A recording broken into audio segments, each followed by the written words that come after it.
concepts that we came across yesterday. Can anyone remind us about some of the concepts that we've treated so far in databases?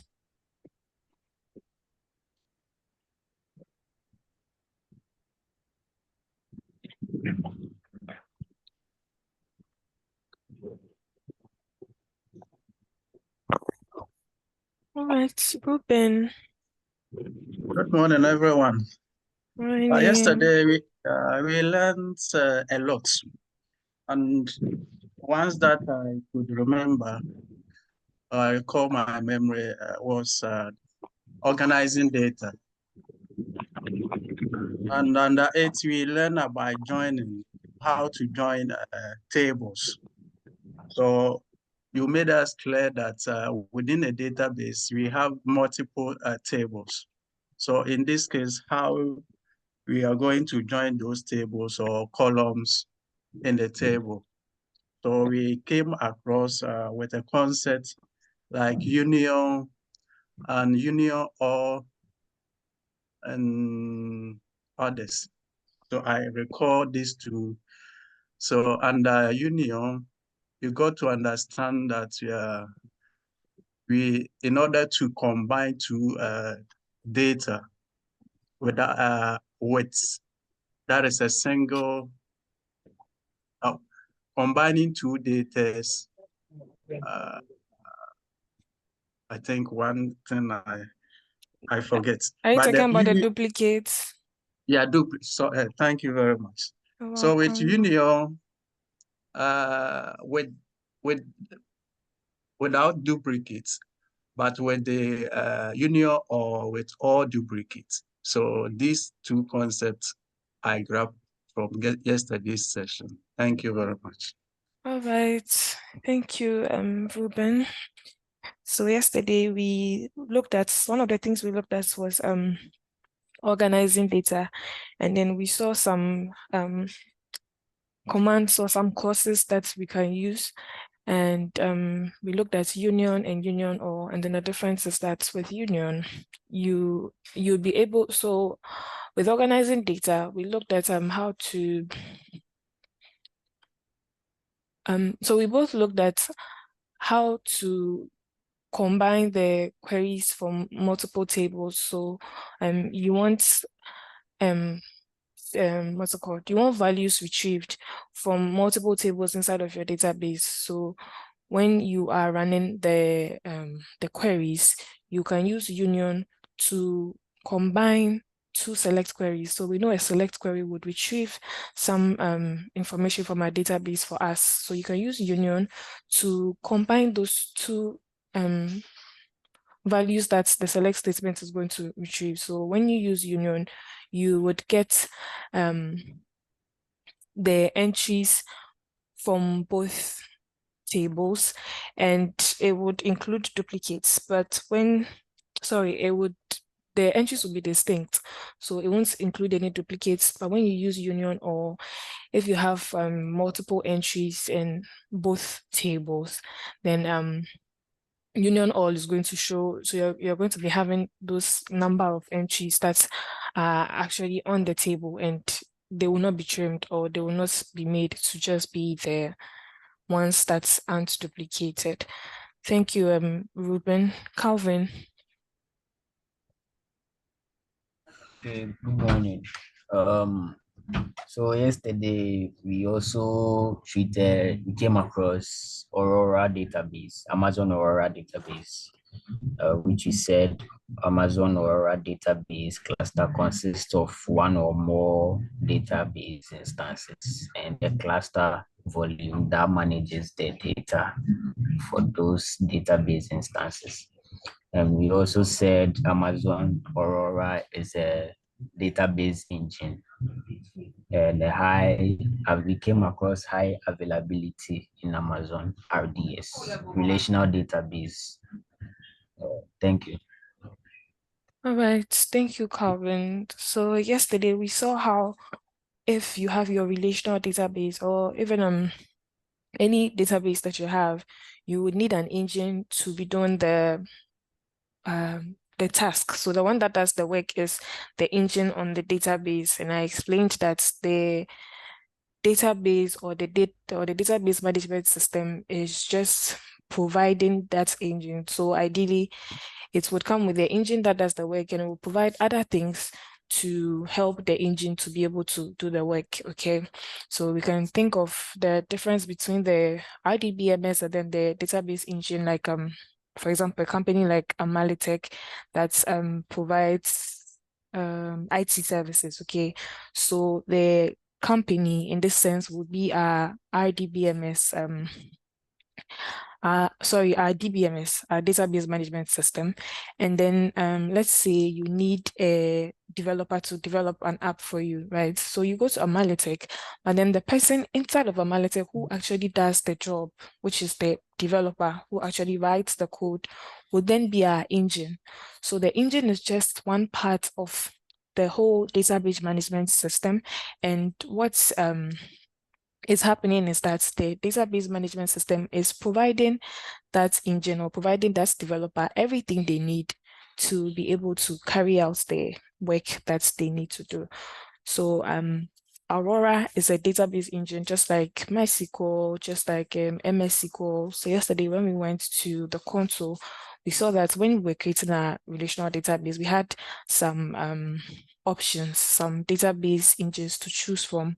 And at the end of the lesson, all of you did so well mentioning the various database engines that we came across. So though RDS is compatible with about 8 of the popular database engines out there, a special database engine or a proprietary database engine, because that is owned by AWS. So AWS's own database engine, which is Aurora, just like how Microsoft's SQL is for Microsoft. So AWS's own database engine, which is Aurora, we looked at that and we saw how powerful and highly performance Aurora is. And when we use Aurora with our IDS, we looked at some benefits that it is able to bring to us. Thank you, Calvin. I believe there was something else you mentioned, but I do not remember. Okay, Beatrice. Hi, African. Good morning. Good morning. So you kind of summarized what I was going to say. So I was going to speak on the database service that we spoke about, which is Amazon RDS. So we Okay, go said that ahead. it's a database service that makes it easy for us to scale our relational database in the cloud, which we wouldn't normally be able to do on premise.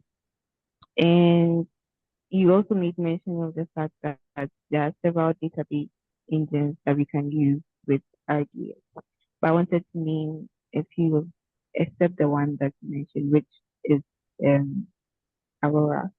So we have PostgreSQL and MySQL, MariaDB, Oracle Database, and Microsoft SQL Server, and then IBM something, but I forgot. Yeah.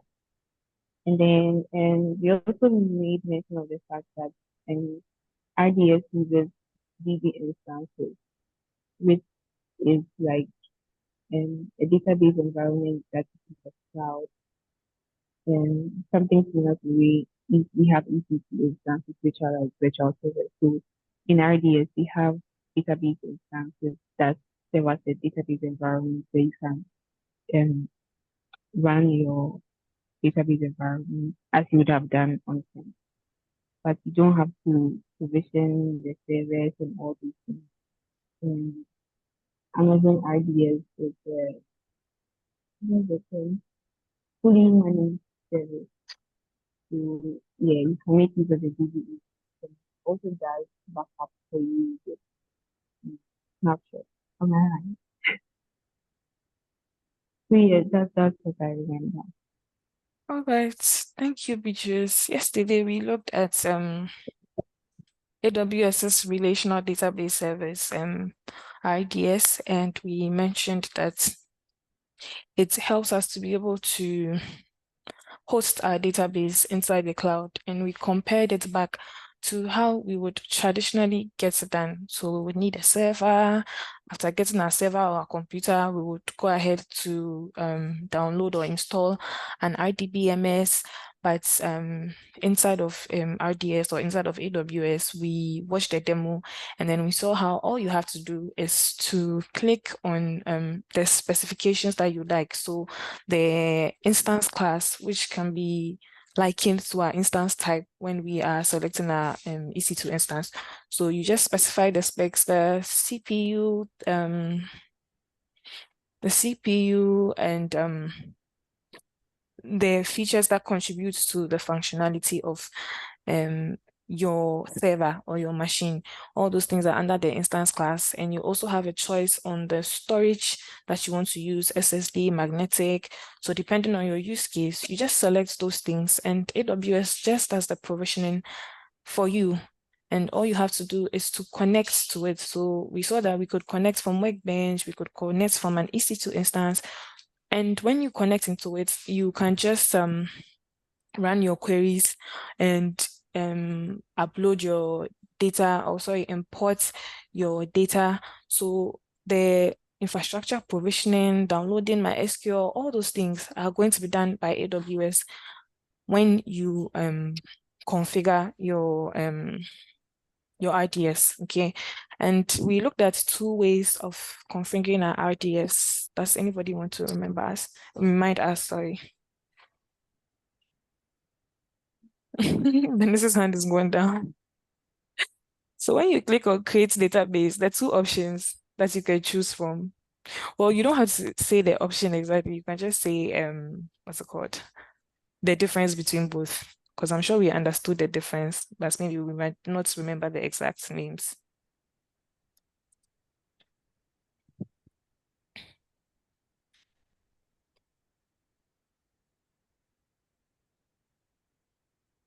Oh, I'm still thinking about the question. Please, okay, could let me you? take it again. Yeah. When creating a database using the console, there are 2 ways that you can go about it. Or the first option that you need to choose. Oh yeah. I remember easy create Standard and the Thank easy create. you. and then custom. The standard something. Yeah. It's standard and easy create, yeah. Okay, and who can tell us the difference? So it's like the easy create. A lot of the configurations are done for you, and then with the standard, you would go into the system and specify. I think what were some of the things that I remember I raised a concern about the easy create, one of the features, but can't recall properly. Okay. Okay, thank you, Dennis. Terry, do you want to help us with the difference?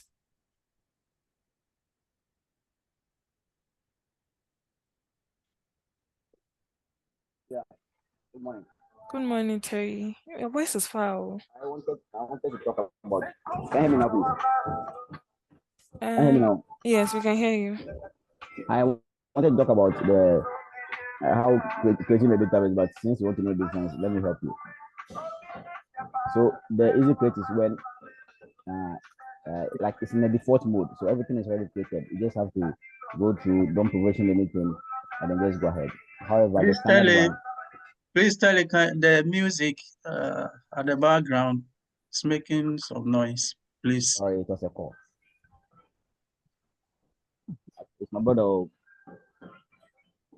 Okay. So the easy create is where it's like a default mode, basically, where everything is just created for you. You just have to go select and then create. However, the standard one, you have to customize what you want, the storage, the availability, the durability, the connectivity, and then you have to be able to customize all these things to suit whatever you want to create. All right, thank you, Terry. So yeah, with the standard crates, you would have, let me say, more questions to answer. So you have more control over the configurations that you make when it comes to the standard crate. And I mentioned that it would be used by people who they know their use case. They're not really trying out the cloud, but they want their database to be customized in a certain way. So they are the ones who would use the standard crates. And for easy crates, that's recommended for beginners. And what happens with easy crates is that you are going to get a database just like how the people using the standard crate are also going to get a database. But for all those configurations or all those questions and parameters where you do not need to specify. So if, for instance, with standard crates, you would need to specify about 20 of them. With easy crates, you would be specifying about 7 to 10 of them. So for all those ones that you do not need to specify, AWS would go ahead and use best practice configurations. And when we talk about best practice, it is let's say various users of the database. Okay, so some configurations that they've done that have given them good results. Okay, when we talk about good results in terms of cost optimization, in terms of security, in terms of operational efficiency, so all those things, the AWS looks at those setups that were successful, or those setups that helped the companies in their database management system and in their environment. So AWS is informed about how best your database is going to work. And so based on these best practices and these tips that AWS has, those configurations that you do not need to change when you are using easy crates, AWS will go ahead and use best practice to fill in those configurations for you. So with easy crates, you have less control. And we also saw that there's a list of configurations. So the best practice that AWS has is going to create for you, you'd be able to view those things. Okay, so I didn't specify this, but AWS thinks this is best for it. I didn't specify this, but AWS thinks this is best for it. And if you can change those things after you use the easy crate or not. If you can't, then you need to do what? Go back to standard crate. So if it's something that you don't want and after creation you can't change, then you would need to use standard crate. But as much as possible, AWS is going to give you their best suggestions when you use or their best configurations when you use easy crates. So in that sense, you just have a few configurations to make, and in the end, you still get your database just like how the people using the standard crates to also get their database. Okay, so more ideas from what we did yesterday.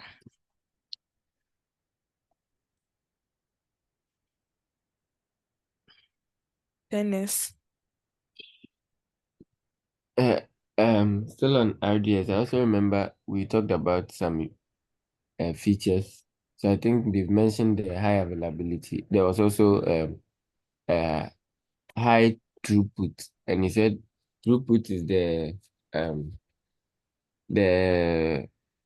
rate at which a task like that has to be performed on the database gets completed. So it means you can complete tasks faster on an RDS, and that's the throughput. And then we looked at some use cases for the RDS database. He said that we can use it for a web application, can use it for an e-commerce application or platform, and then we can use it for mobile also and online games.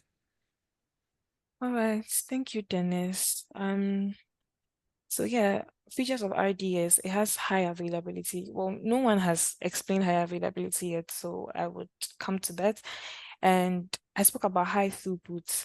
I mentioned that throughput is a measure of how much how fast the processes inside of your database or inside of your system are taking place. So in a given amount of time, for example, per second, yesterday we looked at write and read. I'm still waiting for someone to mention those. So how fast the write processes and read processes are going to be completed on your database or inside of your database, that directly relates to throughput. So throughput is just how many units of those writes and reads can be processed in a given amount of time. So per second, how many writes can your database handle? And I mentioned that people are doing transactions, multiple millions and billions of transactions at the same time. So that's can your system or can your database handle that million transactions per second? So that's what we mean when we are talking about throughput. And we saw that RDS is good for transactional processes, and RDS has a high throughput. Okay, thank you, Dennis. So there are two concepts that I'd like you guys to speak on, which is high availability and then writes and read transactions or processes. Yakubu. Okay, good morning. Morning. So for high availability, when we provision RDS, RDS rates the database in different availability zones and then directs traffic to one availability zone, so that when there is a problem with that particular database, it fails over to the other availability zone. So that is what we say RDS has high availability, which means that it's always available to users. That's it for the high availability. All right. Thank you, And Yakubu. then for the read and write, we can RDS provisions, we can provision what we call the read replica, so that when there is a workload when there's a database that uses a high read workload, instead of RDS always going to the main database to access data, we can provision a read replica so that it's going to be easy and faster for RDS to get data, instead of it going to the main database, which will cause a little latency when it goes to the main database. Thank you. All right, thank you, Yakubu. That's a really excellent delivery. So with high availability, when we hear high availability, we are looking at multiple availability zones, and we are also looking at our database instance being available or being there whenever we need it. And we saw that inside of RDS, you have the option to just take a check mark, and then a multi-AZ deployment would be provisioned for you. And when we say multi-AZ deployments, there's one database instance in availability zone 1, and there's another in availability zone 2. I want to throw this back to you guys. Let me see how I do it. So so now that we have two database instances, how are we making sure that both instances are having the same data? So what's the feature? I don't know if the question is clear. Dennis. So I think the feature is synchronous replication also, and he said it means like the exact data on one instance in let's say availability zone A is replicated synchronously. That's in they are in sync. I don't know what other word to use. Exactly. That's an Yeah. excellent delivery. Okay, to the other availability zones. So that at any point in time when this one is down, this one is able to pick up and still serve without maybe the user not knowing that maybe something went wrong. Yeah. Exactly. Thank you, Dennis. So there is a synchronous replication. The same time that data is being changed or any writes are being made to your primary database instance. When I say your primary database instance, the one in your availability zone 1, okay? So thanks to synchronous replication, the same time that that is happening at AZ1, that same things or those same writes are also happening at AZ2. So that way, whenever there is, for example, a failover, you can always use AZ2's database instance and you just continue from where you left off with no data loss, okay? And the replication inside this multi-AZ setup of 2 database instances is synchronous, whereas the replication when you have a read replica. So when you have a read replica, so as Yakubu mentioned, we have read replicas, okay, and read replicas are for read intensive workloads. So if you know that your database, a lot of the operations that will be happening on your database would be read operations and not write operations. Who can tell us the difference between both before I continue? What is a read operation and what is a write operation when it comes to our databases?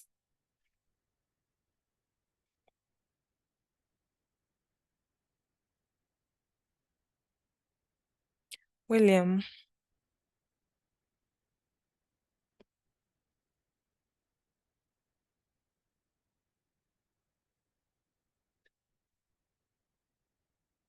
All week we've been running commands inside what's it called? Inside my SQL workbench, and we've been making queries to our database. Which of those queries that we made are read and which of them are write?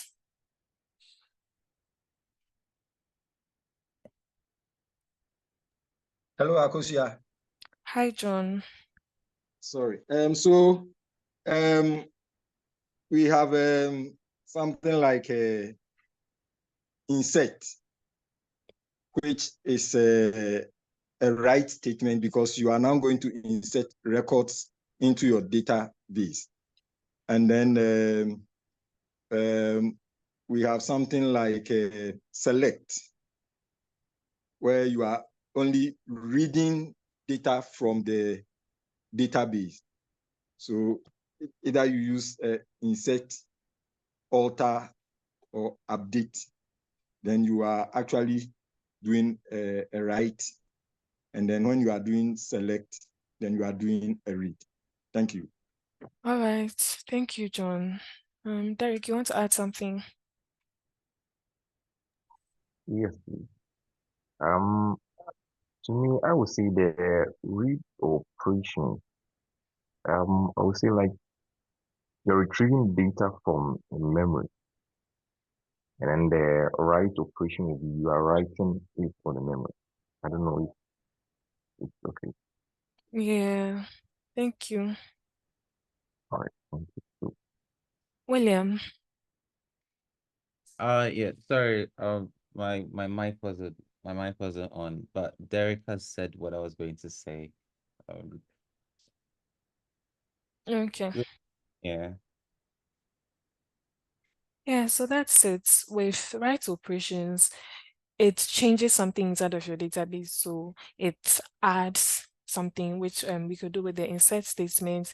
It updates. So when you run an update command, it goes to change something inside your database.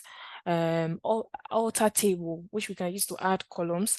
That one too goes to change something inside your database. But select statements, for instance, is a read statement because you are just retrieving something from the database. So the data is just there, and then you want to make a query or you want to get it to give you something back. Okay, so those are read statements. We are retrieving data from our database without changing anything. Okay, so we mentioned that inside RDS you could also provision read replicas, and these read replicas are for so they are also replicated asynchronously, in the sense that your primary database instance, if your primary database instance should get any change or any writes, it would take a short while for that write to become available on the read replica. Okay, so let's say I come to the database and I enter my details. So I enter my name, where I live, my job. I would not, so that write has been performed on the primary database instance. It will take a short while for me to be able to read that data from the read replica. But if I'm reading it from the primary database instance, then it would show, because that's the that is where I entered the data. Okay, so the read replica is asynchronous and is used for read heavy workloads. Okay. And yeah, so one of the benefits of multi-AZ is failover. So whenever something happens to your database instance inside availability zone 1, then because your database instances are all registered to the same domain name system endpoint, then it will just know that, okay, this one is down. So they'll just route traffic. So your users who are making requests to the database, if it's the primary database instance in availability zone 1 that was serving them, and that database instance is down, they would still be able to use the same channel or the same link they are using, because all your database instances are registered to a single domain name system endpoint. So that way, it will just direct them to another database instance on that domain name system endpoint. Okay.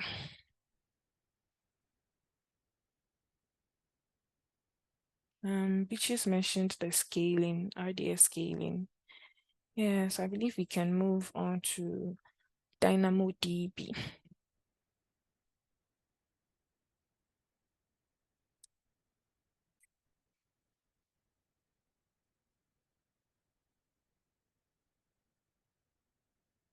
Hello, Madam Akosia. Hi, John. Yes. Sorry, before we move on to Dynamo DB, I just want to say a very big thank you. The information you provided me helped me to install and run my Workbench in the Ubuntu environment. Thank Okay, you very much. great. Yes. You're Thank you. welcome.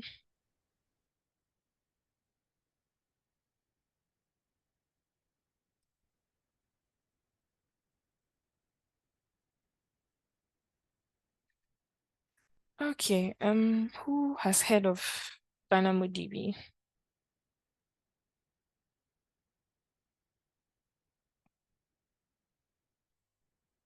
Hi, Dennis. Yeah, I've heard of it. Okay, can you tell us what's this? Okay, so what I remember is that it's a NoSQL database. All right, thank you, Dennis. Emmanuel Odum. Yeah, Akosia, good morning, and good morning to my colleagues. Okay, what I've also known about it is that it's like Dennis said, it's a NoSQL database, and it is produced or designed by AWS. So it's AWS own NoSQL database. Thank you. All right, thank you, Ima.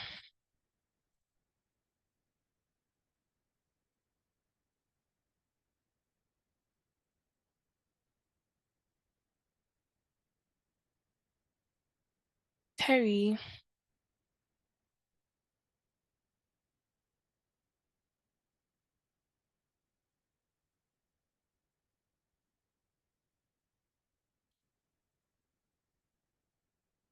Okay, I think Terry's hand is up by mistake. So we have looked at RDS. No, it's not my mistake. It's not my mistake. Oh, okay, go ahead. So what I want to say that what I know is that it helps to handle data, unlimited input of data. It also helps to handle high traffic and an extreme scale event. These are the three things I know about it. All right, thank you, Terry.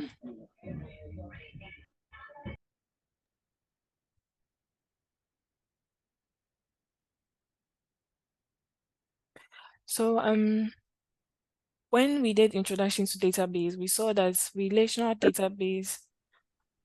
Ruben.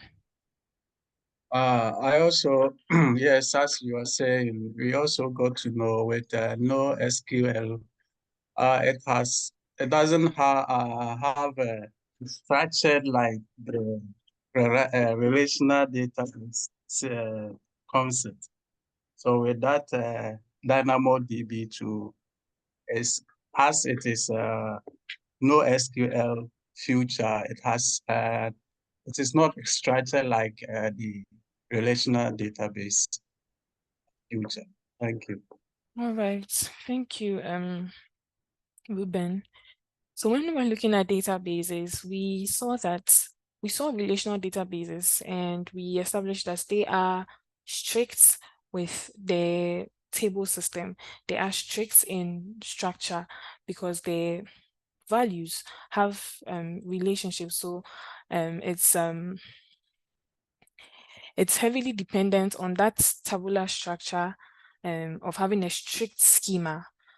When we were looking at relational databases, and we also saw that you need to store your values in those predefined columns. So when we're doing a demonstration, we realized that you need to provide the number of values for the number of columns that are going into your relational database. So for relational databases, you plan ahead, and while you are creating the database, you enter the columns that you want inside of that database. And when you're entering values too, you'd also need to make sure that you are following that order. Okay, if the number of values you are entering is not matching up with the number of columns that you have, you would get an error. So we know relational databases are more strict.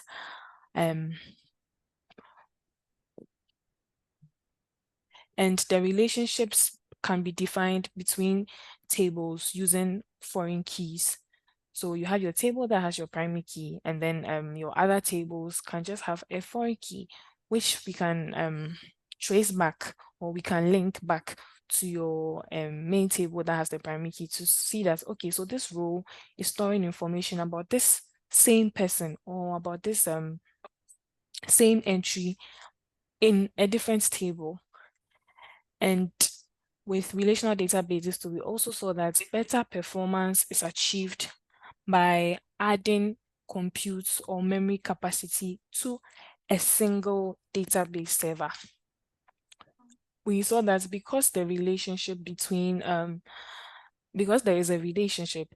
the various tables, it is more cumbersome, or it involves more work for you to be able to scale horizontally. So usually you would need to scale vertically, and in this sense, it involves adding more compute.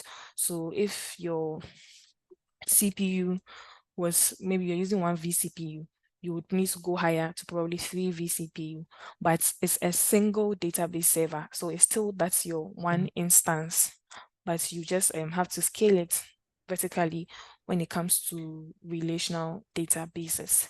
Now, on the other side, or the opposite of it, is non-relational databases. And it's also stored in tables, but this table has a more flexible column structure. So when we talk about non-relational databases, it's not strict on the schema of your database, okay? It's not strict. And then you can have examples like a graph database. So for example, if the information you are storing, you want to store it in graph form or in key value pairs, in that sense, you would need a NoSQL database, because you're not going to be using the structured query language. You cannot use these SQL queries to run any queries on your database. So each item stored in a table can have a different number and type of data elements. Better performance is achieved. Each item stored in a table can have different number and type of data elements. Remember that when we're working in Workbench, when you define your column, you need to say the data type that that column is coming with. That is not the case when it comes to NoSQL or non-relational databases. And your items too can have a different number, and it can have a different number than other ones. So in the relational database, when we're working in Workbench, the values that we are entering, they need to match the columns that we have, okay? But in NoSQL, it's not like that. And better performance is achieved by adding a new server to an existing pool of database servers. So I think I would demonstrate this instead. So one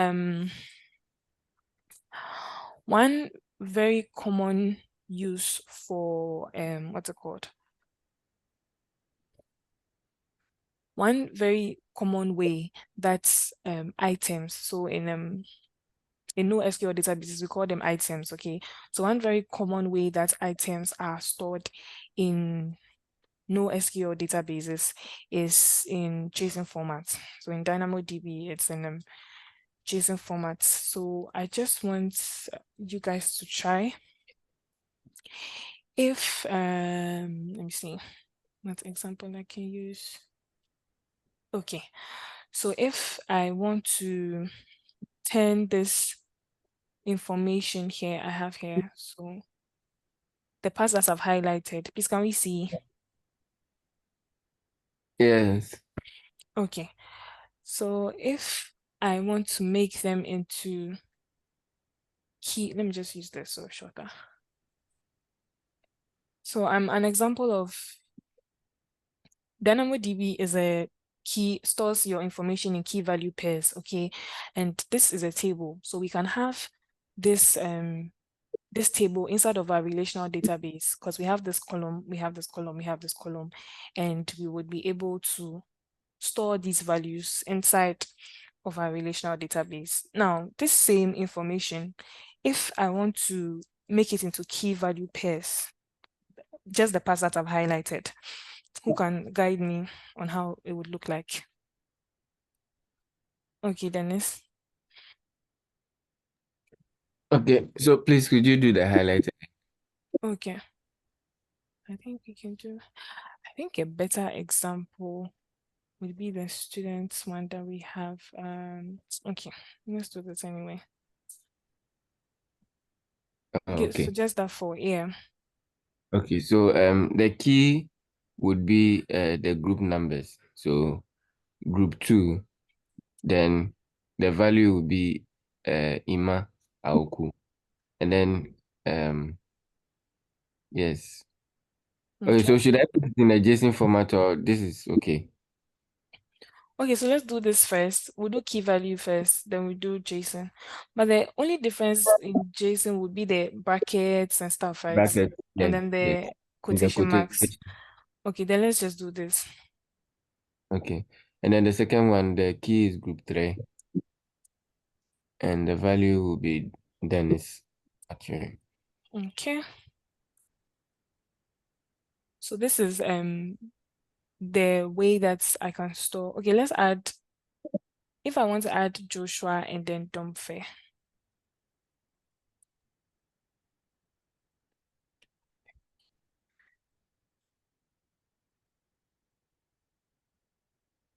I think the students one will be a better. Let me bring that. I'm coming. Okay.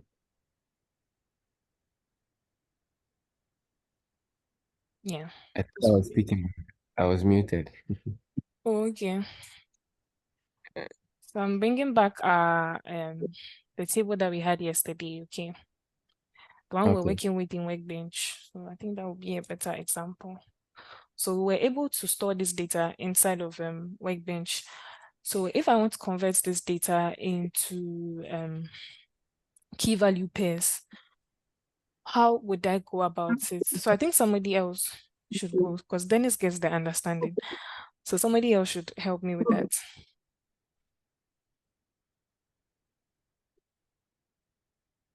Beatrice.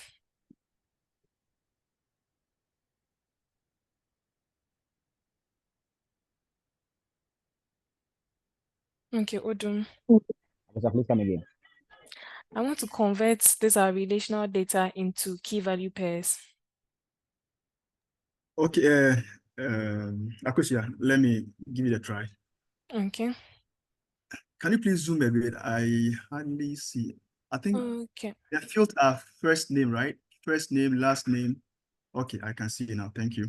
You're welcome. Okay, so each of the fields will be a key, and the keys have to be unique, so we can't have any repetition. So the first key will be first name, then colon, and then within that, we are going to have key value pairs as well. So let's say Dennis will be, we can use a key of 0, or we can use ID as a key. Then,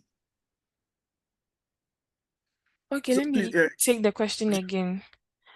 I have these 5 people, 1, 2, 3, 4, 5, and I want to store their details as items inside my non-relational database. And DynamoDB is a key value non-relational database. So these 5 people, how would each person's item look like?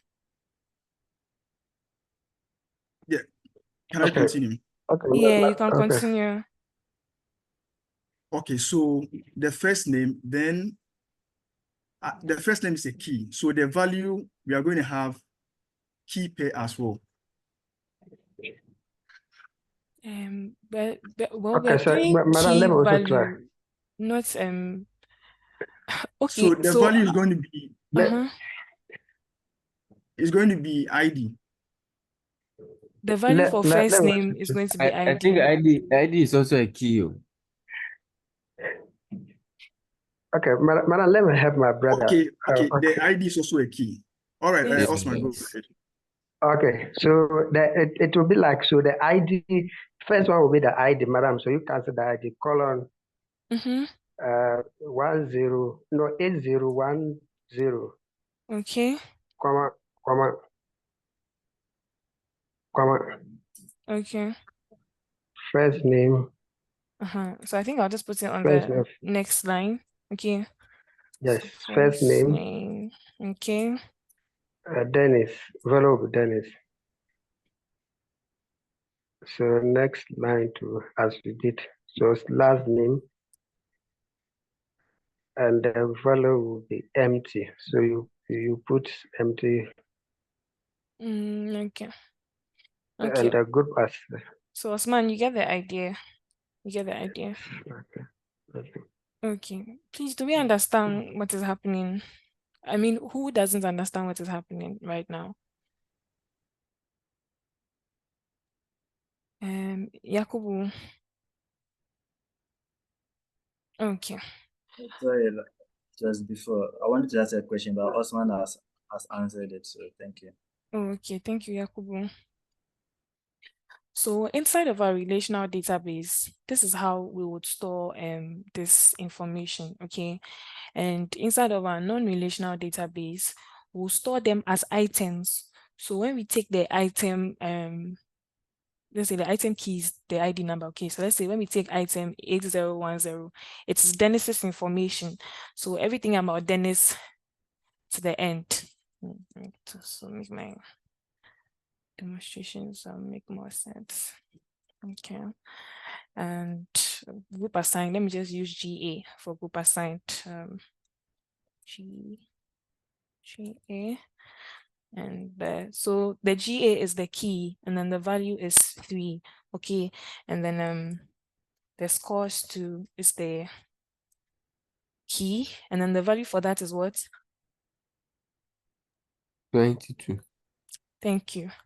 So the rest of the people on the list, if I want to enter this person or their information, it will be in this same order. Okay. And the flexibility that NoSQL databases give us is that if I don't have a value for, let's say, Ruben's last name, I don't need to define a null. I don't even need to make any space for it. So Ruben filled this form and Ruben did not add his last name. The simple thing I would do is I would just omit it. It won't be an issue. But in a relational database, it's going to be an issue because you have that column defined. So unless you specify that it should be a null or it should default to something else, you are going to get an error. So for Ruben's information, sorry, let's use Ruben. So for Ruben's information, because I don't have his last name, I don't even need to bring that what's it called, that key in the first place because I have no value for it. Okay. And his group assigned is 6, and then his scores to is 7. So NoSQL databases give you the flexibility to store the data as like this, as flexible as this. Okay. So when you're retrieving, it will retrieve this whole thing as one item, or retrieve this as one item. But in non-relational databases, if you're trying to get Dennis's information, it's going to retrieve like this. And then if Dennis is related, linked, or connected to another table, it will also go to that table and also go and retrieve Dennis's information from there, because how would it know? When it gets to that table, how would it know that it's Dennis's information that is retrieving?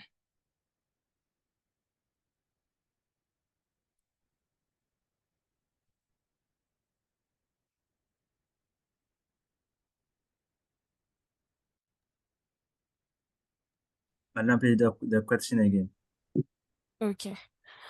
So I'm drawing the difference between non-relational and then relational databases. And let's say I have this table in my relational database, and I have a second table in my relational, in my relational database. Inside the second table, I have more information about Dennis. Okay. Now, when I run a query to retrieve information from my relational database, from my database, okay, it would retrieve this line for me from this table. Let's say I do a star, okay? So it's going to retrieve this from this table. And let's say I'm using union to have it retrieve Dennis's information from the second table. When it gets to the second table, how would it know? I've made a relationship between this table and the second table. So how would it know that it's Dennis's information that is retrieving? John Harold. Okay, so we're going to use the ID as our primary key, and then we'll use the foreign key in the other table to know that we are referring to the Dennis. Excellent. Thank you, John Harold. So by identifying the key that I'm looking for, when I'm trying to retrieve Dennis's information, it will retrieve from table 1 with with a unique key. So the primary key needs to be unique. So we can use this.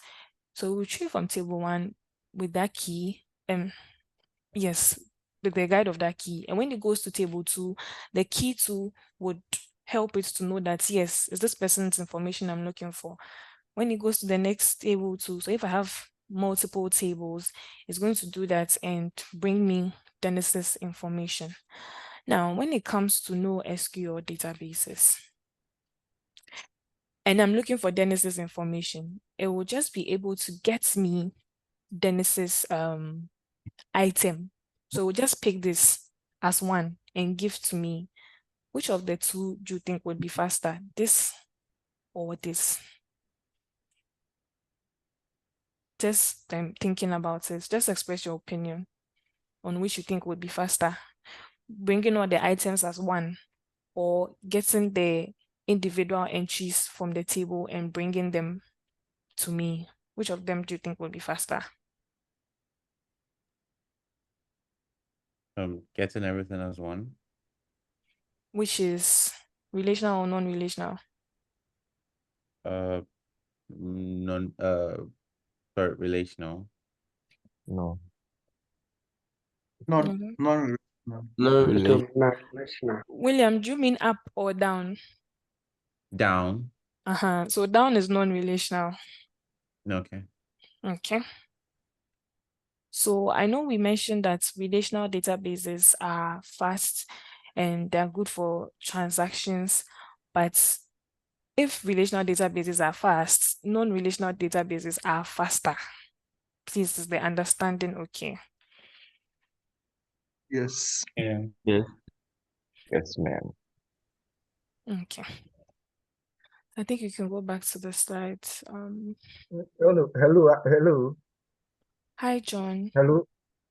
Yes, I am looking at it. I guess yes. If you are fetching one record, then non-relational will be faster than the relational. But if I am fetching 10 records, I am just struggling to see how the Okay. non-relational will be fetching this one, go and fetch this one, and go and fetch this one, go and fetch. I don't know how it's going to be organized. Is there a way somebody can help me understand that? Okay. So this is our first table, this is our second table, and on our second table, there should be no repeats. I think let's just assume this information is different. Okay. If I want to store this second table's information inside Dennis's item, where would I store them at when it comes to non-relational? John, please help me with that. So let's say this is let's say his dad's name, and this is his bestie. If I want to store those, where would I store them as if I want to store them inside his non-relational? If it is in non-relational, Mm-hmm. so from what we have said, then you're going to pick the ID, and then I don't know if that's the question. Then Okay, let me make this phone number so that we are not confused. Okay, so in that case, his phone number is going to be the ID. Okay. And then so if I'm going to store his phone number, where would I store it? So this is our non-relational database. So where inside of our non-relational? That will be where? I was going to say the phone number was going to be the key. Okay. But I don't get it. Yes, the phone number is going to be the key. Okay. 054 something.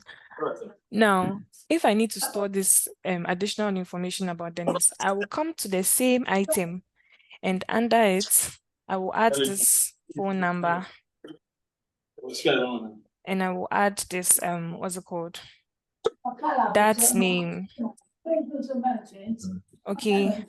Now, in relational databases. So in relational databases, these two tables, I can combine their information as one when it comes to non-relational. So when I'm doing the retrieval, I will still only pick one item. But if my relational database has more tables, it will be items or values from the various tables that it will be retrieving. And I'm not saying it's slow, it is fast, but this one is faster because this one is one item that has everything. So it's just one thing they need to retrieve for us. Yes. But sorry, madam. My question is, assuming I want to fetch the records of Dennis, Ruben, maybe let's say Awuku, in that way, I need to fetch all these records together. I'm asking, I don't get how non-relational will jump to Dennis, pick everything, jump to Awuku or Ruben, pick everything. I'm just struggling to see how is that going to be, let's say, faster one. And then assuming I just want to fetch the record for Dennis, I didn't want his dad's name and the rest. And then the others, I didn't want their dad's names. And is it that non-relational just deals with one record at a time, one record at a time, one record at a time? No, it's not one record at a time. We spoke about throughput. You can have millions of records being retrieved at the same time, or millions of writes Yes. being made at the same time. Yes, I understand that. So, okay, maybe I'll try and then kick my head to understand how it will be. Or, okay, Picking so maybe it could be because of how I'm describing it, that it has to pick from this table, it has to pick from this table. That is what is happening behind the scenes, okay? But to the human eye, it will take like 2 seconds to Okay. retrieve that information we are looking for. So when we run queries, how long does it take when we're in Workbench? Like 1 second, 2 seconds, we have our queries, right? Yes. So behind the scenes, it is working, like that is how it's working behind the scenes. Now, if running those queries inside Workbench, we're getting 2 seconds. DynamoDB has a millisecond retrieval time. So it's 2 seconds, a millisecond. Dennis, do you want to help? Yeah, I just wanted to add to the it being faster functionality. So, John, in Yeah. in actuality, this whole table in NoSQL, we can actually represent the whole table with just one single line. But then in a relational database, it will have to populate as the table. But we can use the same way we are doing we are representing Dennis as ID, first name. We can do the whole table in just one line. And it's just the format that you have to watch so that it gets it in the right format. So yeah, for me, I still understand how the non-relational will be faster than the relational. I don't know if that helps in any way. Oh, okay. Sure. Thank you. Thank you. I think I'm getting it. I Yes. think maybe as we go ahead, Akosia, we might all get it better because maybe Yes. his struggle is still we are representing each record, in like a ID, first name, last name. Yeah, so in our mind, we may think that okay, this is for Dennis. Then Emmanuel, too, we need to repeat the same steps. Ruben, we need to repeat the same steps. Alku, we need to repeat the same. So that's when we are querying the data. So maybe the data might look a lot rather than maybe the relational where you just write one query and the whole thing is structured for you in a table. It just returns it for you. So maybe as we go ahead, when we see the actual representation, we may get it better. That's my Sure. Okay. Yes. Thank you. Thank you. Yakubu. Yeah, so from this example, does that mean that no SQL, there is no need for primary and foreign keys? With NoSQL, what we use is partition keys. There's no need for primary and foreign keys because we are not relating we are not relating various tables. Let me put it like that. It's just one table, and then the items are inside. So this is one item. Anything you need to store about that item, you put it inside the items, inside that item. Okay. Yeah, so we'll use partition keys instead. So we'll get to that. But they don't even serve the same purpose as primary and foreign keys. Okay. Yeah, Thank so you. the individual items inside our relational database table, they are not related. There's no relationship, non-relational. Okay, thank you. Yeah, welcome, Yakubu. Ima, you wanted to say something? Odum. Yeah, Akosia, sorry.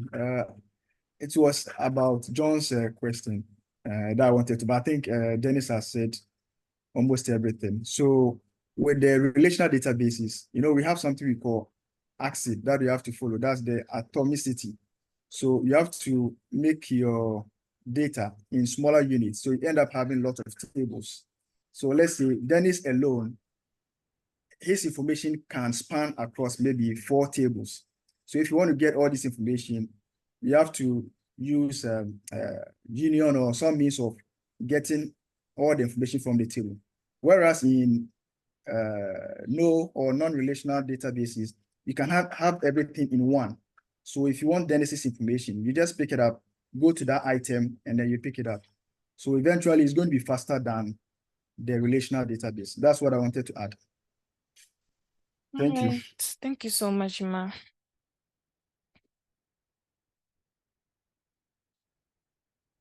Yeah, so I mentioned that each item stored can have a different number and type of data elements. So there's no rule that because they are in the same table, I need to store the same kind of information about probably Ruben. Okay, I could have different parameters or different keys for Ruben, which is not the case inside of what's it called?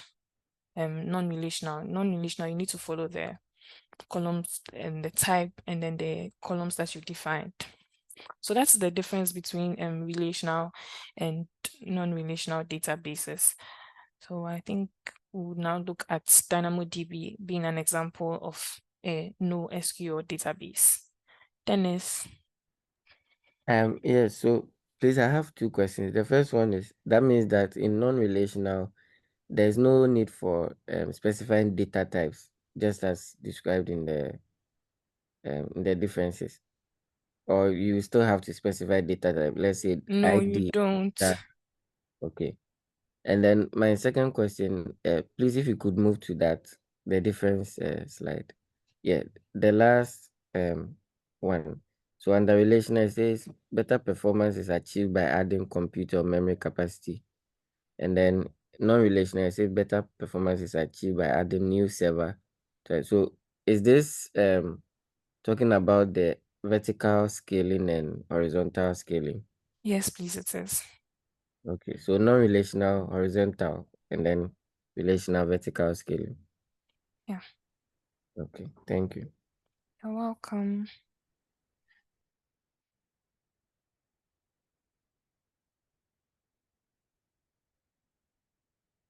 Yeah, so I believe I spoke about this too when we were doing introduction to database. That's with non-relational, you can provision more servers and you would still be able to it won't be a problem because there's no relationships between the various items. But inside of relational, adding another server would be more cumbersome. So your best bet would be to add more compute and add more memory capacity, but it's still that single database server. So we mentioned how with vertical scaling, it is your single instance, but you just find a way to give it more performance. But with horizontal, you add more servers. Thank you for drawing my attention to that, Dennis.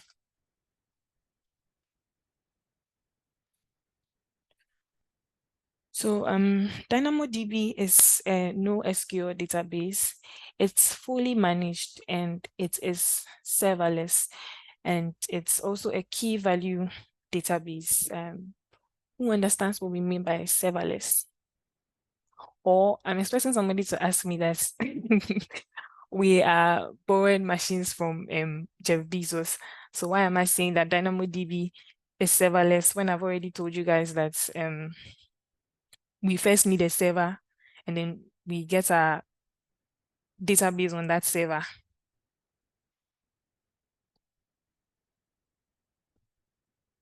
So when, okay, Yakubu. Okay, so I think that it's called serverless because the user does not have to manage any server. It is Amazon that does the management of the servers. Okay, thank you, Yakubu. So yesterday when we were provisioning RDS, we selected what instance class or instance type that we want, right? Do we remember?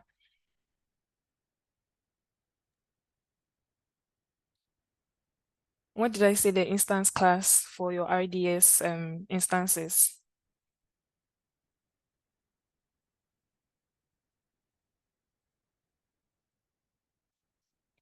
Hey, instance class. The instance class was CPU and memory, right? Thank you. Yeah, and I think network performance. Thank you.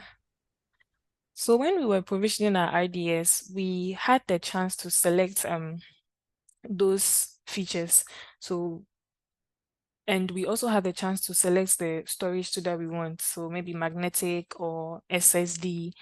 In that case, we have some control or we have some knowledge into the underlying instance. So our database instance, even though AWS is provisioning it for us, we still know the instance class we have. We know the what's it called? The storage that we have on that instance class. But when it comes to DynamoDB, you don't choose any of that. So that's why it's serverless. So AWS takes care of the provisioning, AWS would take care of, so it's not even disclosed to you which server type you're using, which storage type you're using. Is not disclosed to you, unlike RDS. So DynamoDB is serverless in that sense, but it's not that it's not being run on any service.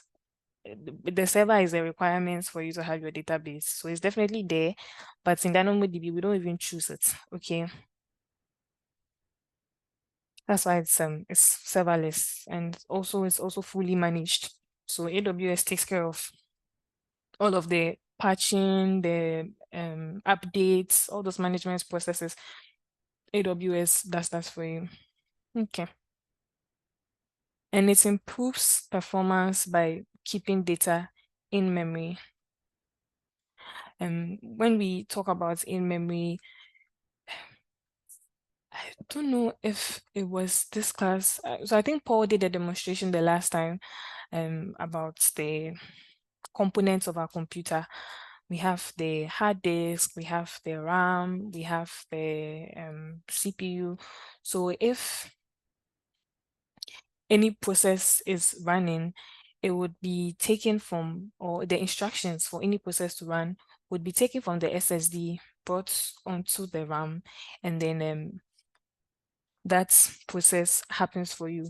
But then, and that's because the RAM, the memory is faster. So the memory has faster processing power. So when you are running processes from the memory, you'll be having faster responses or faster processing time as compared to when you are using or maybe when you're using the SSD straight. So because so when DynamoDB retrieves that's whatever information that you're storing, it keeps it on the memory. So it's not now that it's going to retrieve the information from your, is it hard disk? So from the storage, it's not now going to retrieve that information from the storage. It already keeps that information on the memory, which I would say is the RAM. And it also keeps data secure by encrypting data at rest. So while you are keeping your data inside of DynamoDB, it's kept in an encrypted state. It's kept secure. So even if unauthorized people get access to it, they wouldn't be able to make sense of it. And it also protects your data with backups and automated copying of data between AWS regions. So that's also one of the features of DynamoDB. You'd have automated backups. Yesterday we saw that RDS still has automated backups. DynamoDB keeps your backups between AWS regions. Mano Odum. Yeah, Akosia, you said DynamoDB encrypted data at rest. So my question is, so if you go into the database, the DynamoDB database right now, the data in there is encrypted. Is that correct? You won't see it as a human readable form, right? I would see it as human readable form. So at what point is the encryption done? It's encrypted when it's being stored in the system, but when I go to retrieve it, it will be decrypted before it is shown to me. Okay, all right. Thank And you. I think S3 too works like that. So when you upload any data into S3, it encrypts and stores, and whenever you download, it decrypts and gives you back your data. So that's for data at rest. When we talk about data in transit, that one is different. That's for data that is moving from one point to another. Okay. So these are some advantages of DynamoDB. AWS. Sorry. Follow up to my question. So please scroll up. It said if an authorized person gets access, they are not going to make any meaning out of it. So let's say I'm the admin, and when I log in to see the content of the database, I'll see it in a human readable form. So meaning that if an unauthorized person gets access to my credential and logs in, we'll also see what I'll see. Is that not correct? Yes, because the person is logging in as you. Come again? The person is logging in as you, so that person would see everything that you would see. Okay. Wow, thank you. You're welcome.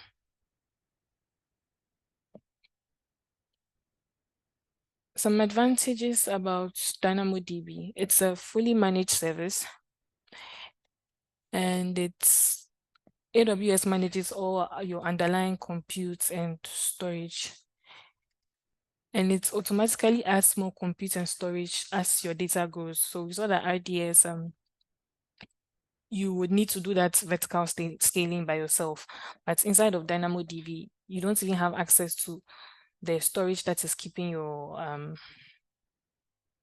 data. So as your data grows, so as you're getting more entries, or as you're putting in more items, your data just goes along with the items you're putting. So if you have 1 gig, at that time, it's 1 gig of storage that you have. If it expands or you get more entries, moves to 2 gig, at that time it will go to accommodate, okay. And redundancy, it copies your data across multiple AWS regions to avoid data loss. So if you should lose your data, there's backups for you across multiple AWS regions. But this is behind the scenes. It's not backups that you need to pay for. And recoverability, it can store your data from automatic backup operations. So if you should lose your data, you will be able to get a backup file, and from this backup file you'll be able to how to say it, initiate another database. So you spin up another database, and because you use the backup file, it will be able to bring back whatever data that you had before. I think RDS has that feature. We're speaking about it yesterday. and low latency. So data can be read from a DynamoDB table in a few milliseconds. So milliseconds. And you can also use it integrates well with IAM.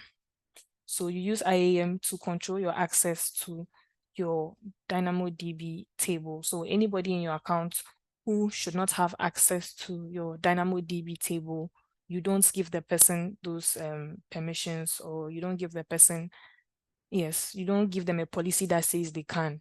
If you end up giving them a policy that says they can, and then they go there and then they do what they want, then it is your fault, because your IAM, your access management is not the best. And flexibility. DynamoDB can store several types of data, and each record can have varying number of types of data. So record or items we saw here, they can be of any type, they can be of any value. JSON is one popular way to store data in DynamoDB. So I think we remember our JSON lessons. Derek, Dennis, can you please remind us about JSON, or the JSON format, let me say. Okay. So the JSON format is more like the dictionary we saw in our Python. So normally you see, maybe if it's the data is enclosed in a curly braces, and then you have the key and value pairs, just as we've done on the screen, but just that if your key is a string, it has to be in quotes. If it's numbers, then you remove the quotes. So basically that's the format. And then you can combine the dictionary format and the list format to represent like large forms of data. So in this case, this table, we can put it all on one line, just as I was saying at the beginning, by the use of the dictionary format and then the list format we saw in Python. Yeah. All right, thank you, Dennis. So this table that we have, I will just copy it, and then I'll ask GPT to convert to JSON format.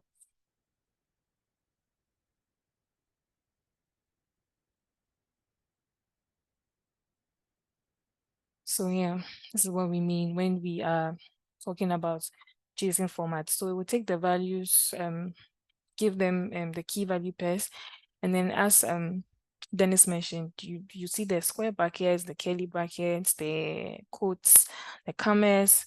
So it's just a format that both human and machine can understand. When you and I will look at this, we know what is going on, and when then we need an interpreter to, or like a machine to interpret this, it would also know what is going on.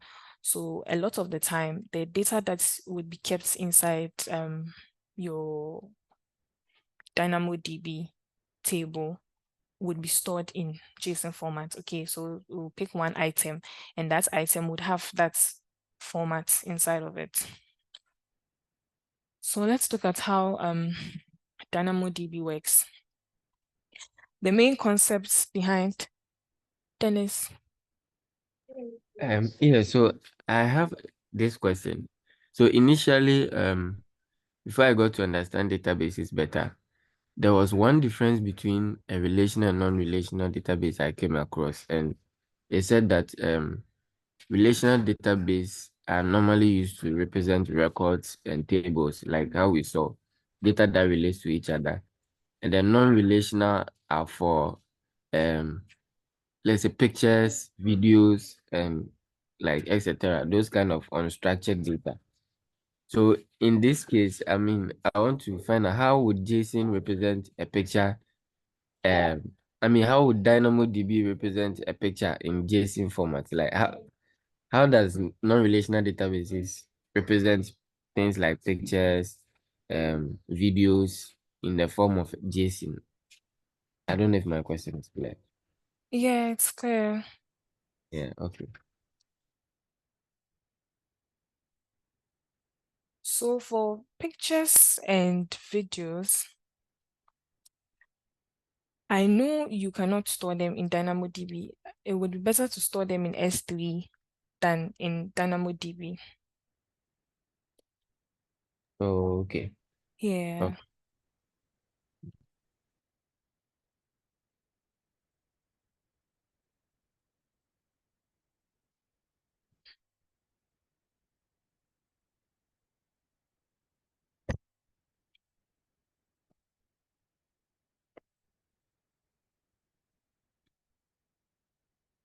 And DynamoDB too has a item limit of 400 kilobytes.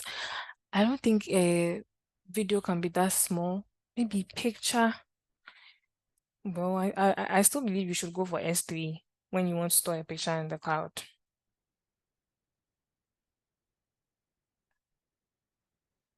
Dennis, is that okay? Hello, madam. Come again. You shouldn't store pictures in DynamoDB. It has a 400 kilobytes limit. Limit. Okay. So Okay. it will be better stored in S3 than in DynamoDB. Okay. Okay. Thank you. You're welcome. Odun.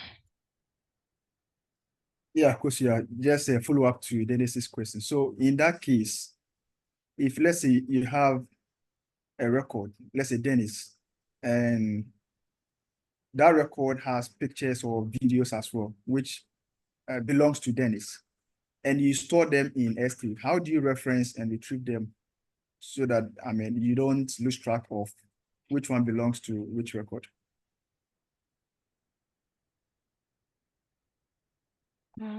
Okay, so if your use case is, for example, a website, okay. So let's say when you go to your Instagram profile, what you would expect to see is your picture, and then beside your picture or under your picture, we'll see your how do you call that thing? Profile summary or something like that, right? So how you can configure that in the back end is that the picture would be stored on S3. So in the back end, it's linking to S3, but then the front end, it is linking to, sorry, but the user profile and those things are linking to DynamoDB that has that information. So behind the scenes, that is what is happening, and then it would show to the client or the user as one. But in this case, it is the person in the back end who has to make sure that when that social media page is queried, the picture is one from S3 that will show, and the one from DynamoDB, which is the text, would also show to the person.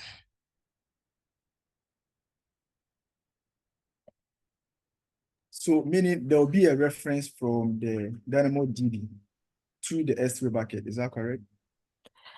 Or not necessarily so? Not I necessarily. think the reference will rather be from the code. So if Mhm. yeah, it refers to the S3. If it's data, it refers to the DynamoDB. So the developer just has to make sure that when Dennis opens his profile, the picture Dennis is seeing is Dennis's picture from S3, and then the what's it called? The profile that Dennis is seeing is Dennis's profile information from DynamoDB. Okay, that makes sense. Yeah, thank you. You're welcome. Yakubu. Yes, please, I need clarification on the 400 kilobyte. Okay, so usually DynamoDB will be storing text, and text files are not huge Because like that. initially you said DynamoDB is scalable, so the 400 kilobytes. Yes, so it goes as your storage grows, but per item. So if I take Dennis's item like this, it shouldn't exceed 400 KB. If I take Ruben's item, it shouldn't exceed 400 KB, but in total, it can be anything it wants to be. Okay. So for each I think it's similar to S3, right? Exactly. Similar S3 idea. too has that. Yeah. No, I think S3 is 5 terabytes. Or Yeah, per item. So 5, is it terabyte or gigabyte? I think it's terabytes. So that's per item. But then the S3 storage in general is unlimited. But per item is that 5 terabytes. and then this one per item is 400 kilobytes. Yes, please. In general is unlimited. Endless. Yes, Okay. please. Thank you. You're welcome. Dennis. Yeah, I could say so. Let's say in a use case where a whole country, for instance, Ghana, wants to represent the data of its citizens, like collate all the data in one database. Let's say hospital data, school, financial, like in one database. The record on one person, I believe, should exceed 400 kilobytes. So does it mean that DynamoDB won't be a better choice or a good choice for such a system? Yeah, it won't be a good choice. But guys, text files are really small. Oh. Like you will have a text file because it's just text, okay? It's plain text in JSON format. It will be really small. You can store like a lot of information, but yeah, 400, if the information is so much that it gets to 400 kilobytes, then DynamoDB will not be your best bet. You might want to go for is it Documents DB? AWS has a database for documents. Yeah, Documents DB. Okay. Okay.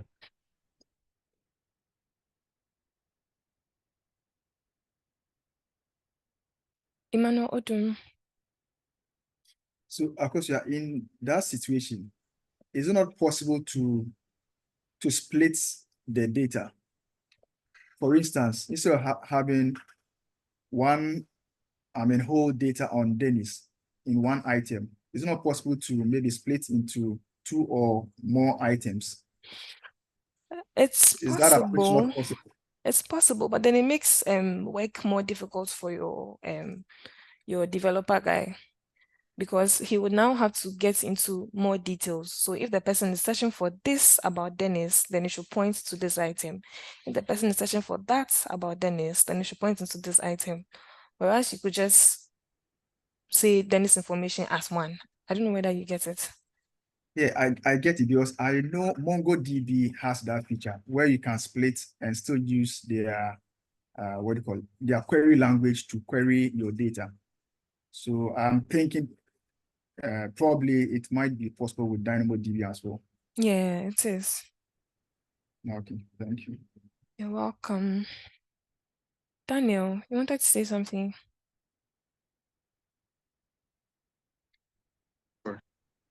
Yeah, good morning, Akosia. So like I wanted to add up. So yeah, it's true. Like I'm not sure please I hear me. Yeah, we can hear you. Yeah. So like you said, like I'm like the 400 KB is enough, because I'm not sure. I mean the pictures, like the way you said, like that should be on the SP packet, and you just have to reference it in your code.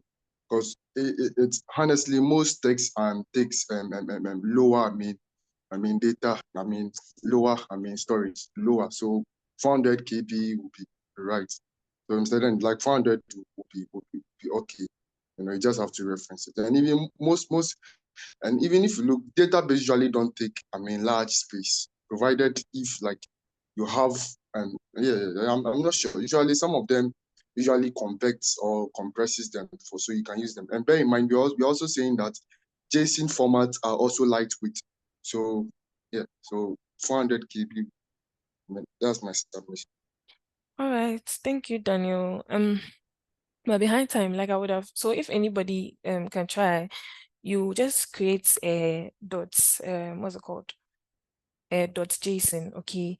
And then you can take this groupings information, for instance, and then just this is not a lot of information, but you can just take this information and put it, have GPT convert it to JSON format for you and store that in a simple .json. Don't use Microsoft Word, just use plain text editor, and then look at the size of that. Text files are not that big. So thank you, Daniel. Okay, so some key concepts inside of DynamoDB. The main thing is the tables. Okay, so tables in DynamoDB, they are similar to relational database systems in the sense that they both use tables, but relational is strict, and then this one is more flexible. Okay, and the table name and the primary key must be specified at table creation. Each DynamoDB table has at least one column that acts as the primary key. So with this information that we are storing about Dennis, for instance, why is it? There is going to be one attribute or one, let's call it primary key. There's going to be one key that has to be unique across the table. That's another item cannot have this primary key that Dennis has. So in our example, what we can use as our primary key would be this, because I'm making sure that no two people are sharing an ID. Okay, so I think it's the similar concept from relational databases, as this one is just the primary key that DynamoDB needs to have. So the primary key is Ruben. So, madam, please, if I get it, so in non-relational, we don't have the foreign key. Exactly. Okay. Because we don't need to relate anything to anything. So we don't need a foreign key, okay? Just the primary key. So the primary key take care of the first the uniqueness table of and the items. second. Okay. Thank you very much. It's one table. Okay. But whereby you have maybe as you illustrated, you have the Dennis, So the first item. place, item. Yes, so Dennis's Then item. you may need the phone numbers in the different table or different items. So in connection or in relation to these two, we only consider the details of the first items, but we only bring the second items in connection to the first items, if I get that. Okay, so the one up here is relational. So this is like a review of our workbench that we did. So if this is what you're talking about, then it's relational. Well, so I'm talking about the non-relational. So for non-relational, it's one item, and then all the details that you need will go into that item. Okay, so you don't need a telephone number. Oh, well, you need. If we need, we'll add it here. Okay. If we need anything but you else, we'll add, don't need the foreign key. No, you don't. Okay. Thank you. You're welcome. The primary key is the only data that is required when storing a row in your DynamoDB table. Any other data is optional. So the key or the attributes that uniquely identifies the item. So when we take Dennis, how do we know it's Dennis we are looking at? It's a primary key that's going to help us do that. So apart from that primary key being compulsory, the rest of the data is optional. So you can have an item that has only primary key. That's it. No problem. Okay. And I mentioned that in our case, our best or the best option we have for a primary key is the ID, okay, the ID numbers, because if we use first name, another person can have it. So that's not unique.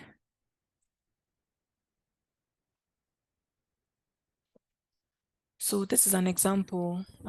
Supposing you want to create a DynamoDB table to store data about your friends. The friends table can do the following. So one, use an ID number to identify each friend. And then the next thing we'll do is to use that ID number as your table's primary key.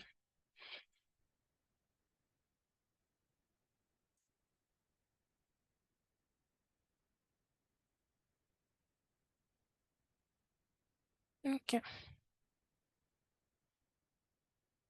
More key concepts in DynamoDB. Attributes. A column in a DynamoDB table is called an attribute. They're just trying to draw parallels between relational and the non-relational. So an attribute represents a fundamental data element, something that does not need to be broken down any further. An attribute is similar in concept to table columns or fields inside relational database. So if we come to our relational database here, who can tell us the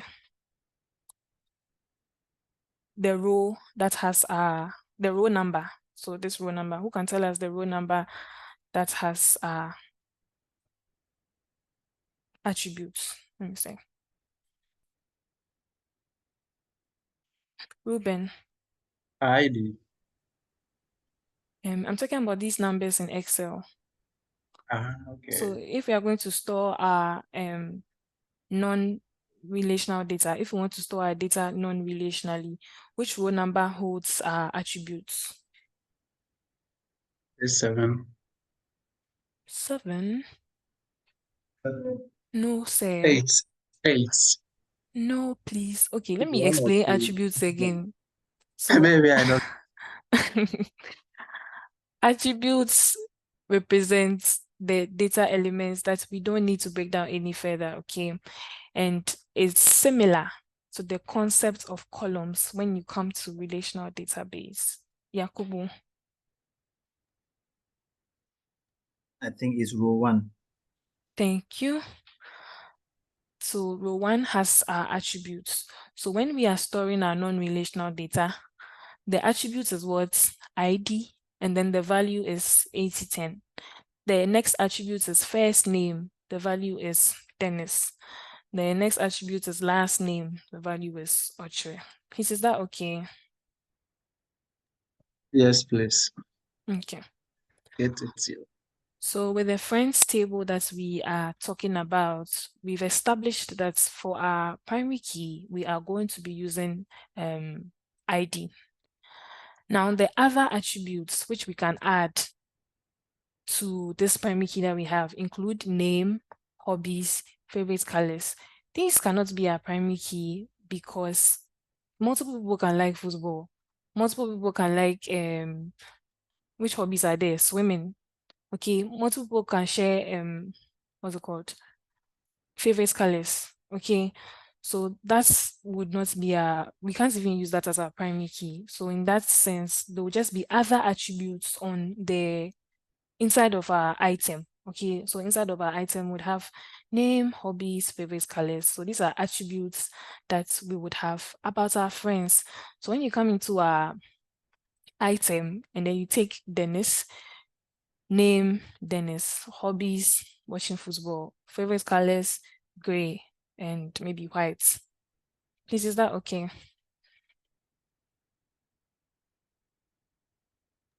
Yes, please. Okay. Daniel, sorry, you wanted to say something?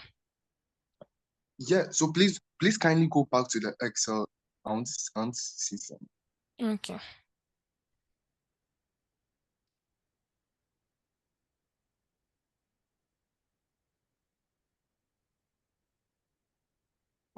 I'm seeing G and I'm seeing group assigned scores. Or is it that you just made Yeah, it? I wanted us to be fast, so I just did it that way. Yeah. Sorry. Thank you. You're welcome. And a primary key can consist of 1 or 2 attributes. So the key that uniquely identifies you, the attributes that it has. So we've spoken about how attributes includes whatever information we are storing about you. So name, hobbies, like for example, like the columns in the relational database. So a primary key can consist of 1 or 2 attributes.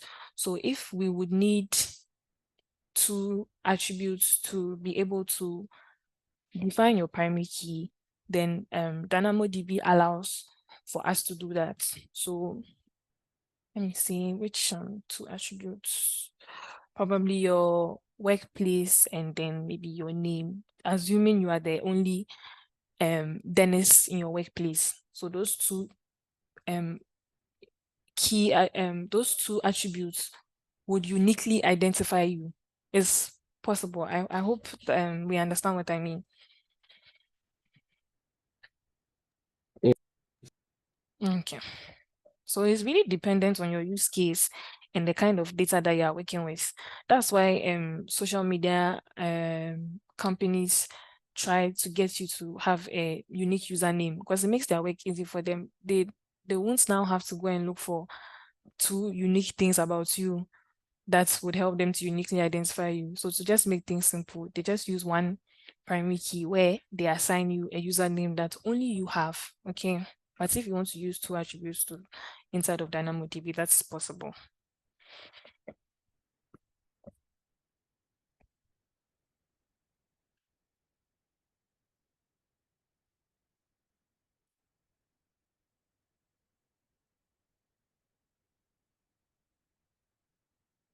Okay, so items.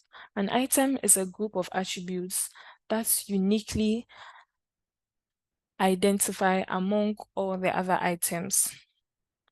So each item consists of 1 or more attributes. The way in relational database we have rows, inside non-relational we have item. So when we pick up Dennis's item, it has his attributes. We see his ID, his first name, his last name, and we establish that it's just the primary key, which in our example is ID, that is compulsory. So your item consists of at least 1, okay, because you need your primary key or your primary attributes there. So it's consists of at least one or more attributes. So yeah. And each item is uniquely identified by its primary key attribute. So you make sure that in your table, nobody else has that primary key that Dennis has. Okay. The number and type of non-primary key attributes can be different for each item in a table. So bringing items to our friend table that we are building, each friend has an ID plus any other attributes that you want to store about them. The amount and type of data stored for each attribute can vary for each friend. So you just know a few details about Dennis. Okay, so maybe inside Dennis's item, you just have 2 attributes in addition to his primary key. Inside Emmanuel Odum's item, I know more about Emmanuel Odum, so I can have like 7 attributes because I have values for those. So in this example, name, the hobbies, dancing, hiking, sailing, and then red and blue. So when we come to the attributes, to first thing, everybody has one. Okay, one. So if, for example, we are using something like favorite food, okay, and we have banku, we have fufu, so we'll be able to have multiple entries or multiple values to that attribute. There's no limits and there's no restriction. Okay. So primary keys, we have 2 types of primary keys. So we mentioned that primary keys are that attribute that uniquely identifies the item. So we have 2 types of primary keys. We have the simple primary key and then the composite primary key. with the simple primary key, it has exactly one attribute. So in like our example where we're using the ID, so we are using a simple primary key because it has one attribute, and that attribute is called partition key or hash key. We also have composite primary key, and that consists of two attributes.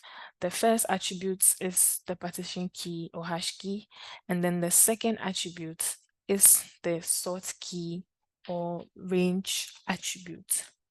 So I think we're almost okay. So we'll choose the concept of partitioning when we come back in the afternoon, but I want someone to just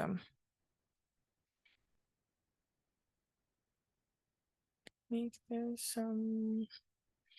okay. So I want someone to explain this to me using this. How am I going to bring it there?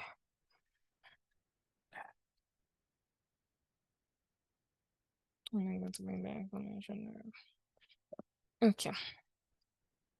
I want someone to show me the partition key or the hash key inside example. Inside our example here. Can anyone tell us what the partition key is? Or the hash key? Okay, let me just explain so that we can go. Okay, Ruben. Let me try. I think that is the ID. Okay, thank you, Ruben. So in this case, our ID would be our partition key. That's if the primary key we are using is a simple primary key. Now, if it's a composite primary key, we've mentioned that a composite primary key consists of two attributes.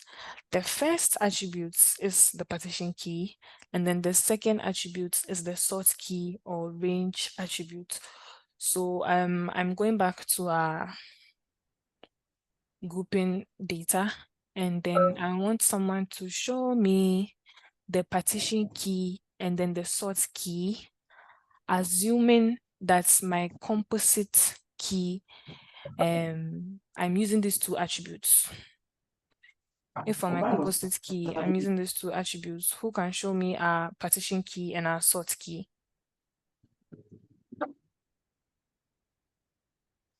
Daniel. Yeah, so Augusta, please, in this case, the ID will be the primary key and the phone number will be the composite key.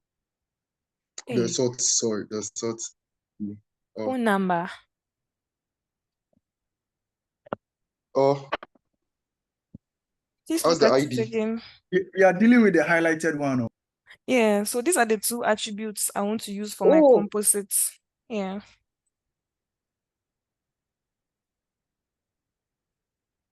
Wait, I don't get you. You are dealing with the highlighted one. Yeah, so I'm saying assuming for my composite key, I want to use two attributes.